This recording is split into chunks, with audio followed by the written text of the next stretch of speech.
Welcome to Opinion Journal. I'm Mary Kissel. The Pelosi Congress forced Obamacare on this country, but now Congress says it wants an exemption.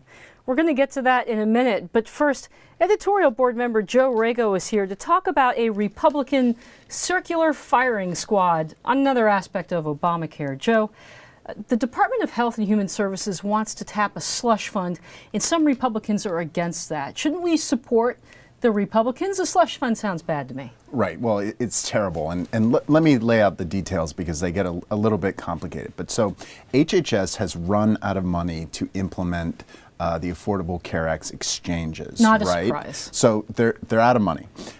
Now they're tapping this fund that's supposed to go to prevention. So it's basically unrestricted money. They're saying, we're not going to use it for prevention. We're going to use it for this other Obamacare thing. So what Republicans want to do, what the leadership wanted to do, was say, we're going to drain that money. We're not going to let them use it to implement the exchanges. And instead, we're going to transfer it to to a different program, which covers pre-existing condition, people with pre-existing conditions. Now, that other program has also run out of money.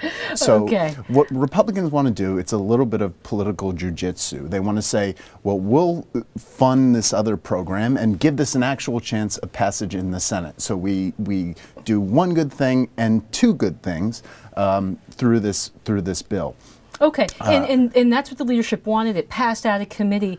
But then you had Heritage Action, which is a political arm of this conservative group, and Club for Growth. Let's not forget the Club for Growth. Yeah, what did they want? They sort of swoop in and say, well, this is fixing Obamacare. This is improving Obamacare or expanding Obamacare. So you have a revolt on the right.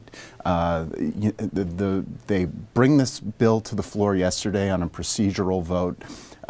It passes with all Republicans, and then they immediately pull the bill. And what the right was planning to do was ambush the leadership on the floor and ensure that this bill failed, to send a message that they're more conservative or somehow more committed to repealing Obamacare than John Boehner and the rest of the leadership. Okay, well, Heritage and the Club for Growth can't affect anything in Congress without having congressmen who are willing to go along with them. So let's name some names here. Who is on board to buck the leadership?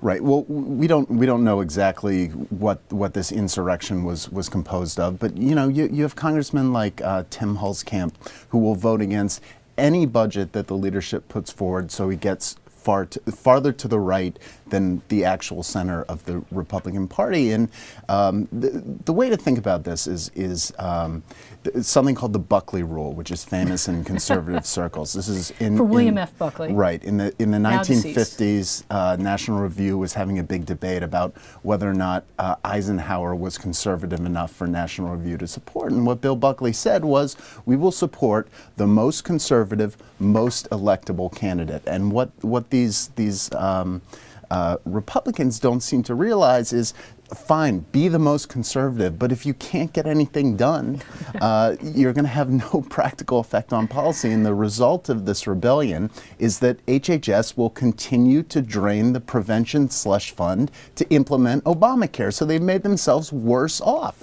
So, Joe, we've got less than a minute left. What's the lesson here? Is it that groups like Heritage and Club for Growth are interest groups like any others out there, and they're just trying to raise money and support their own special interests, that Republicans need to be careful with the advice that they're giving out? What's the lesson? Right. I mean, one lesson is that you need to be more realistic. You can write all the white papers you want if you're the Heritage Foundation, but if you can't have a practical effect on policy, you're not going to achieve very much in practice. If you can't achieve very much in practice, probably not something to follow. A good lesson for Republicans in Congress. Editorial board member Joe Rago, thanks so much for being on this show.